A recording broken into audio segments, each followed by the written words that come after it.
हमको जो दूसरी गवर्नमेंट ने दे के गई थी जो चीज़ें, उसको आपको छीनने का अधिकार कहाँ से आ गया? और वक्फ बोर्ड की ज़मीनें हैं उसको आप ज़बरदस्ती कब्जा कर रहे हैं, तो हम लोग इसका विरोध कर रहे हैं। ज़मीनी स्तर पे मुसलमानों को नौकरी नहीं है। समाज में फैली हुई गरीबी या शिक्षा, बेरोजगारी, इस पे काम करना चाहिए। कोई चीज़ का विरोध हो रहा है तो उसको इतनी जल्दी नहीं करना चाहिए सरकार को, उसकी ज़मीनी तय तक जाना चाहिए। क्योंकि आप हिंदू मुस्लिम करके डिवाइड एंड रूल करना चाहते हो, अंग्रेजों की आप कार्यप्रणाली पे कर रहे हो। धार्मिक स्वतंत्रता के हित में नहीं है ये, ऐसा मेरा ओपिनियन है। आज जो है इस बिल की अग्नि परीक्षा है। आज करोड़ों रुपए का रेवेन्यू जो है वो वक्फ बोर्ड भारत सरकार को देता है। इनको अधिकृत करके सरकार जो है अपने परम मित्रों के हाथों में संभवतः दे सकती है।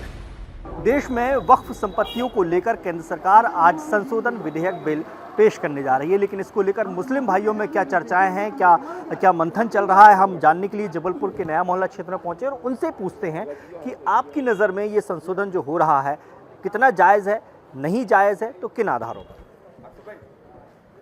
100% नाजायज़ है। 100% हम लोग उसकी डिटेल तो हम तक मालूम नहीं है। हमको जो दूसरी गवर्नमेंट ने दे के गई थी जो चीज़ें, उसको आपको छीनने का अधिकार कहाँ से आ गया है? ये तो उसमें लॉ में लिखा है कि इनको दी गई है, तो आप ना कानून है उसका भी उल्लंघन कर रहे हैं आप। तो क्या इसका विरोध करेंगे आप? हम आपके विरोध कर रहे हैं, 10 बार करेंगे उसका विरोध। क्यों विरोध करें? आपको क्यों ऐसा लग रहा है कि इससे नुकसान हो जाएगा मुस्लिम? हमारे जो मुस्लिम भाई लोग हैं जिनके इदारे हैं और वक्फ बोर्ड की ज़मीनें हैं उसको आप ज़बरदस्ती कब्जा कर रहे हैं, तो हम लोग इसका विरोध कर रहे हैं। इसका विरोध करोगे आप? हाँ, कर रहे हैं। कुछ लगता है नुकसान हो जाएगा आपको? बहुत नुकसान होगा। क्या हमारी जो वक्फ बोर्ड की ज़मीन है वो गवर्नमेंट पूरा कब्जा करके बांट देगी लोगों को, और यही चल रहा है। सरकार के अपने तर्क हैं कि इससे जो ज़मीनें हैं उन पर जो फर्जीवाड़ा हो रहा है या ज़बरदस्ती कब्जा हो रहा है वो रुकेगा, ये सरकार के तर्क हैं। आप लोगों को क्या नुकसान लग रहा है? सरकार जो है ज़मीनी स्तर पे एक प्रोपोगंडा फैला के कि मुस्लिमों के यहाँ मदरसे में ये हो रहा है, वो हो रहा है, ये हो रहा है। सरकार को चाहिए कि ज़मीनी स्तर पे इसको जानकारी लेती और फिर ज़मीन की संपत्ति है, उसके कागजात है, रजिस्ट्री है, सब है। अगर किसी दायरे को हमने दिए हैं तो वह तालीम के लिए दिए हैं, मस्जिदों में नमाज़ पढ़ने के लिए दिए हैं। तो सरकार को ऐसा कौन सा वो पड़ रहा है कि हम संशोधन लेके आए और इसमें मुसलमानों का लाभ होगा? लाभ मुसलमानों की एजुकेशन तो वैसे कोई ध्यान नहीं देता। हम तो मोदी जी से रिक्वेस्ट करें कि मुसलमानों के एजुकेशन के लिए आप दें। आज मैकेनिक है, पंचर वाले, ये वो अपनी मेहनत से बन रहे। कभी एक पंचर वाले को लोन नहीं मिलता।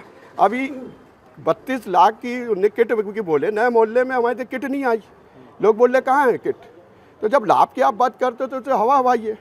कम से कम कोई चीज़ की सुविधा दे रहे थे तो भेजो। तो अब ज़मीनी स्तर पे मुसलमानों को नौकरी नहीं है और एजुकेशन करना भी चाहता है तो मुसलमानों के लिए सिर्फ कागजी कार्रवाई तक का सीमित रहती है। अब हमसे कहते हैं कि आसिफ भाई पार्टी के लोन आया है कौन सी योजना है नगर निगम से, ये योजना है, ये योजना है। अब लाभ लेने के लिए तो उनके लिए क्या भटकते रहो। अब हम जैसे ऐसा नहीं लगता कि इसको लेकर भ्रामक जानकारियाँ फैलाई जा रही हैं वक्फ संशोधन बिल को लेकर, क्योंकि सरकार का अपना एक अलग एक्चुअली क्या है, सरकार को चाहिए कि अगर कोई चीज़ का विरोध हो रहा है तो उसको इतनी जल्दी नहीं करना चाहिए सरकार को, उसकी ज़मीनी तय तक जाना चाहिए। लेकिन विरोध तो 370 का भी देखा हमने, 3 तलाक का भी देखा, फिर भी सरकार ने लागू कर दिया। और इस संशोधन को लेकर जिस तरीके की चर्चाएं हैं, सरकार ऐसा लगा है कि पूरा मन बना चुकी है और आज विधेयक के संभवतः जो संख्या बल है वो पास भी हो जाएगा।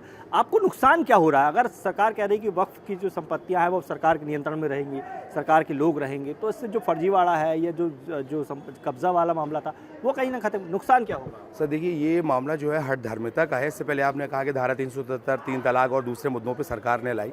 अगर सरकार सच में समाज की बेहतरी के लिए काम करना चाहती है तो उसको समाज में फैली हुई गरीबी या शिक्षा, बेरोजगारी, इस पे काम करना चाहिए। किसी समाज का उत्थान जो है ये गैर ज़रूरी विषयों पे बात करने से नहीं होता।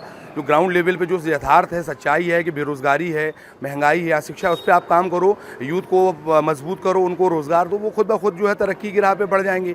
अब आप जो ऐसे मुद्दे, संवेदनशील मुद्दे, जो चूँकि आप हिंदू मुस्लिम करके डिवाइड एंड रूल करना चाहते हो, अंग्रेजों की आप कार्यप्रणाली पे कर रहे हो, तो ये असल मामला है। आप नुकसान समझाइए कि अगर वक्फ संपत्ति का संशोधन बिल विधेयक आ जाता है तो उससे मुसलमानों को क्या? देखिए, एक्चुअल में क्या है कि रेलवे के बाद हिंदुस्तान में वक्फ जो है दूसरी सबसे ज़्यादा जायदाद का मालिकाना हक रखता है हिंदुस्तान के अंदर।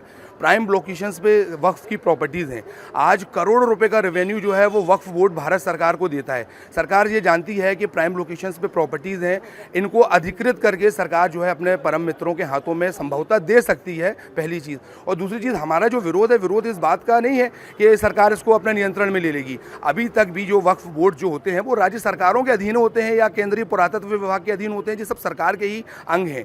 मसला ये है कि जिस तरीके से दूसरे समाज जो, चाहे वो हिंदू समाज हो, सिख समाज हो, जैन समाज हो, उनके जो बोर्ड्स होते हैं उनमें किसी मुसलमान का पार्टिसिपेशन नहीं होता। तो फिर हम ये चाहते हैं कि हमारे संस्थाओं में हमारे लोगों का पार्टिसिपेशन रहे और भारतीय संविधान का अनुच्छेद 26 हमें हमारे धार्मिक संस्थाओं के गठन और संवैधानिक अधिकार देता है। किस तरीके से देखते हैं आप, युवा हो आप, अब देश के भविष्य को लेकर देखते हैं, अगर वक्फ बोर्ड पर सरकार का हस्तक्षेप बढ़ रहा है तो उस पर नुकसान आपको क्या नजर आ रहा है? देखिए, सबसे पहली चीज़ तो ये है कि एज अ सिटीज़न और एज अ मुस्लिम मेरा ओपिनियन ये है कि 1995 में जो वक्फ अधिनियम पारित हुआ था, ये जो सरकार जो है वक्फ विधेयक लाना चाह रही है, उसमें कहीं ना कहीं परिवर्तन होगा। और मैं ये देखता हूँ कि कहीं ना कहीं जो धार्मिक स्वतंत्रता है, धार्मिक स्वतंत्रता के हित में नहीं है ये, ऐसा मेरा ओपिनियन है। तो विरोध करोगे आप लोग?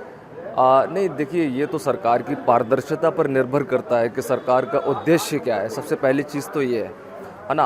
अब आज जो है इस बिल की अग्नि परीक्षा है, गुण दोष के आधार पर ये बिल पारित होता है या नहीं है, और इसके इम्प्लीमेंट होने के बाद इसके क्या रिजल्ट्स होते हैं ये तो उस पर तय करेगा। लेकिन मैं ये समझता हूँ कि कहीं ना कहीं जो है धार्मिक स्वतंत्रता पर कहीं ना कहीं ये चोट। पक्षधर नहीं है आप लोग तो। कुल मिलाकर देखिए, मैं मुस्लिम क्षेत्र में मौजूद हूँ, लगभग सभी का यही कहना है कि ये जो विधेयक है वो मुसलमानों के पक्ष में नहीं है या मुसलमानों के अधिकारों का कहीं ना कहीं हनन हो रहा है। बहरहाल अब ये तो संशोधन हो जाएगा, विधेयक पास हो जाएगा, उसके बाद की स्थितियाँ हैं कि क्या बनती है। लेकिन फिलहाल ज़मीनी स्तर पर हम देखें तो मुस्लिम समुदाय जो लोग हैं इसका पक्षधर तो नज़र नहीं आ रहा है।